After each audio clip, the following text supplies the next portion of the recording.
Hey guys, welcome back to another episode.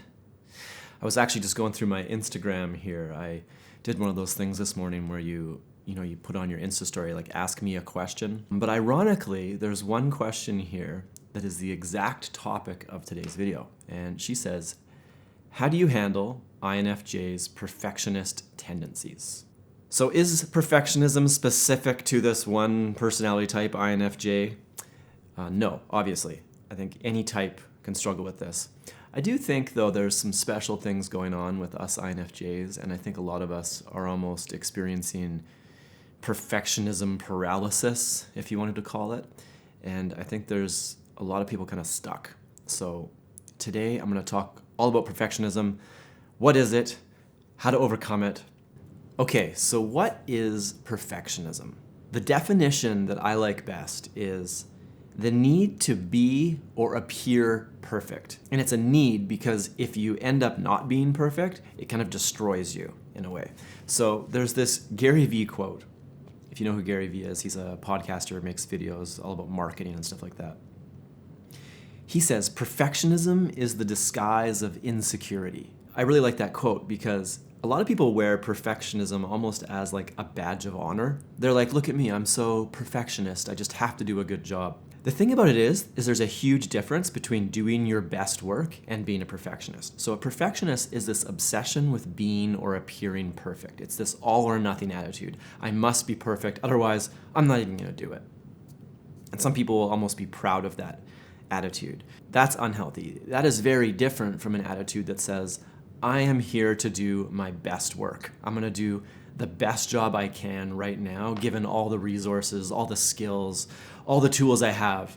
I'm going to do my best job and I'm going to be happy with that. And maybe there's something I can learn in the process to make me better next time. It's realizing that life is a process and learning things is a process. You might not do a perfect job right now, but maybe tomorrow you can take another step towards that. Perfectionists sort of get this paralysis. They're like, well, because I can't do it perfect right now, and perfect is this, this subjective thing in their own brain. So let's say they're like a video creator or an aspiring filmmaker, and they want to make a narrative movie or a narrative short film. Because they can't make this like Hollywood blockbuster right off the bat, they don't even do it. They don't look around and say, what is accessible to me right now? Well, I got a friend who's an actor that's this, and this person has a car I could borrow, or my friend has a pet snake. Okay, what can I make as a movie using these objects? That's not how they work. They create these concepts in their minds, and often they're completely unattainable, let's say, and then when they can't attain it, they become depressed or they don't even start. So doing your best work is healthy. Striving for this mythical thing called perfection is unhealthy. At the root of it all, perfectionists can't say, this is good enough. So let's say you're an artist and, art in general is a skill that you learn and you get better at as you move along. So at the beginning, when you start, you might have good taste. Let's say you have really good taste and you know what good art looks like. But you're not going to be able to create that right away because you don't have the skill to do it. So you have this picture in your brain, but you can't quite do it.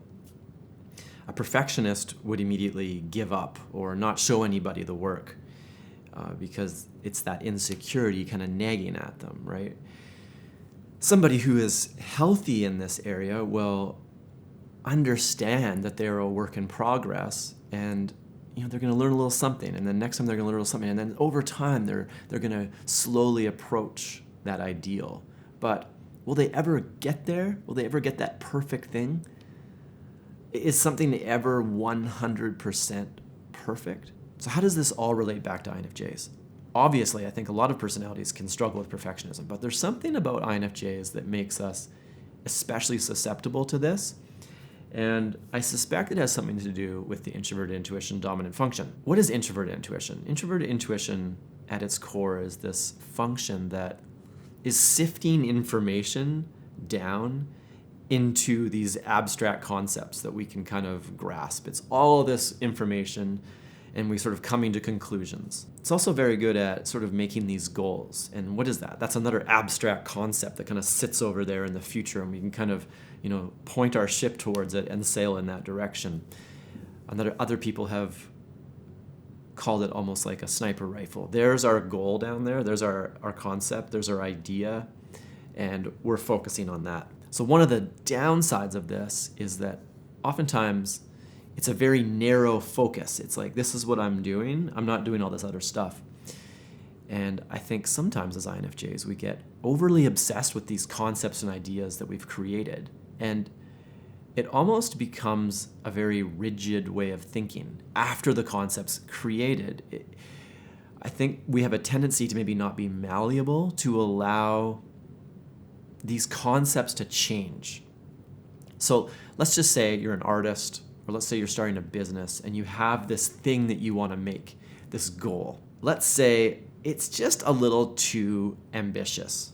We kind of have two choices at that point. We become malleable and change the idea or concept to make it achievable. Okay, let's downgrade those features a little bit.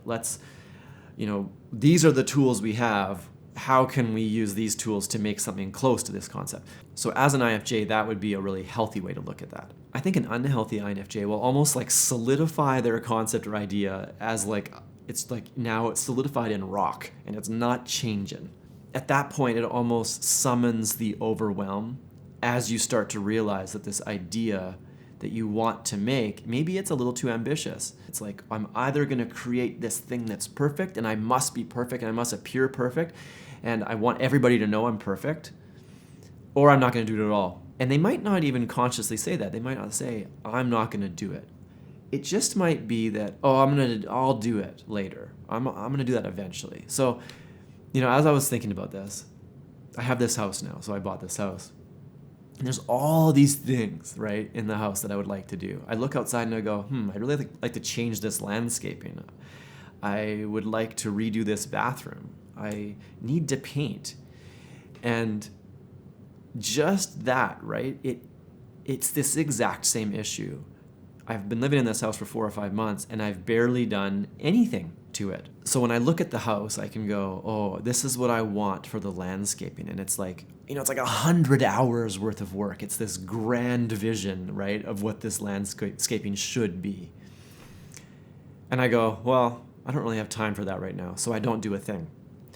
Meanwhile, there might be weeds growing. I need to go out there and cut the grass, right? So it's this all or nothing attitude. And I think if I was being honest with myself, I should break that down into smaller steps. I should say, well, there's a bunch of weeds out there, so let's go take care of those weeds. You know what? I think I could use a bush right there. So I make that my goal. I just want to plant one bush. I go get a bush. I put it in there. All right, so let's just say that you are like that. You've got this perfectionism paralysis, which essentially just makes you not do anything. You're sitting at home and you're watching Netflix instead of doing the thing that you really know you want to do, or the thing that you need to do. You want to start that business. You want to create that piece of art. So how do we break out of this pattern? How do we get out of the perfectionism paralysis? So the first step is to reframe your mind. Understand that you're a work in progress. Understand that you're not going to be perfect, and you shouldn't be perfect. I mean, that's the thing. I realize that a lot of this is based on this insecurity, and it's like, how do you get over that? You get over it by putting yourself out there and letting people see who you really are. And once they know who you are, you don't have to really hide who you are anymore. And it's actually one thing I've done with these videos is I put myself out there quite a bit. And it's almost as a type of exposure therapy for me. I'm less worried about it. Like, I can make these videos, I say what I think, and I put them out there, and then I don't really think about it too much. In the beginning, though, I was like a basket case every time I posted a video. I posted the video, and then I'd worry, like, what is everybody going to think about that? So that's why I really do think that just the process of doing it will help you get over it. So what's step one of getting over this? Make it. Make something. Whatever it is, that thing that you want to do, just do it. You want to learn how to draw. Well, then start drawing and put it on your Instagram. You want to be a photographer. Take some pictures and show them to people. You want to start a business. What's a small step you can take to work towards that. And don't be afraid to tell people this is the small step I've just taken towards starting my own business. So step 2, you've just made something. Show people what you've done. I think a lot of us INFJs, we're so secretive, right? We sit inside. It's funny, like I get all these people messaging me on Instagram, a lot of INFJ personality people. And quite often I'll go click on the people to see what they're like. It is very common that I go click on these people that identify as INFJ, and there's like not a single picture of their face on their Instagram. It's very secretive. They're not putting their ideas out there. You can't even really get a picture of what this person is, which is the opposite, right, of these other types of personalities that are like almost live publicly. It's like, what are they eating for lunch? It's like every thought that comes into their brain is put on Twitter. I'm terrible at tweeting every day. I put like 1 tweet a week. So you have a thought, put it out there, show people. Show people that you're not perfect. And it's almost like that should be the goal. I'm not perfect, and you should never pretend that you are. So what happens to many INFJs? They don't make the work in the first place. So then even if they do, they don't show it to anybody. They sit back and they just sort of wallow in self-pity that they're not creating this thing that they've always wanted to create. They're worried about what people think. But something funny happens when you put yourself out there. It's amazing. People like it. People think it's amazing. So let me give you an example. Just recently, maybe 6 weeks ago, 2 months ago, I decided finally, like I've always wanted to learn how to paint or draw. I've just always considered myself terrible at it. Exactly like this perfectionist thing. So I just wouldn't do it at all. No doodling. It's like, no, I suck at that. I'm not doing it. So literally, this is like an ongoing thing with me. A couple of months ago, I got this iPad Pro. So here it is. And I mainly got it so I could write notes. I really like to write, and I have all these notebooks, and all my notes are everywhere. And so I got this iPad Pro as a way to try to organize my notes. I can write my notes in here. I can view them on my phone. I can add to them anytime. And in general, it's been really great. But as a side effect, I realized that this pen thing, it works really great for drawing. So I got this app called Procreate, and I decided I'm gonna learn how to like digitally paint. And so I watched some tutorials on YouTube. I just like took a step and I tried to draw a face, and I hated it. Even though in my brain I thought this is garbage, this isn't what I wanted it to be, other people were impressed. So I put that one aside and I started a new one. So anyway, a few weeks went by, I finished it, I put it out there, and people were sending me these messages. They're like, wow, like how did you learn how to do this? And I'm like, oh, actually that's just my second piece. This is only my second piece. I just started doing this. And people were almost, it's funny what people do. They're like, what? You just learned it and it's this good? And I'm like, in my head, I'm going, this is so far from where I want to be. But yet other people are impressed, right? It's a very perplexing thing. So then I made a third one and I put it out there on Instagram, and it was a little better. So what I've noticed is that each one I've done, maybe what I'll do is I'll show the progression. I'll put the first face I tried to draw. And to be honest, it looks sort of like an android. Like it doesn't even look like a human to me. Like it looks weird. So I'll put it up and then I'll show that. So as a disclaimer, the second, third, and fourth are pretty much human body kind of things. So they're not, it's sort of like naked, but it's not showing anything. So just to warn you in case you're sensitive to those types of things. So anyway, the idea of this was just to keep working on it. And so now I'm working on my fourth piece. And again, it is a little closer to where I'm trying to get to. But I think if I would have allowed that perfectionism to keep gripping me, like I have allowed for my entire life up till now with drawing, I wouldn't have done it. And so I think that's the thing. Most INFJs, we don't even start. There's something we want to do, we don't even do it. So here's an example of my own perfectionism that is happening right now as we speak. When we started this video, this room was nice and bright. I had sunlight coming through here.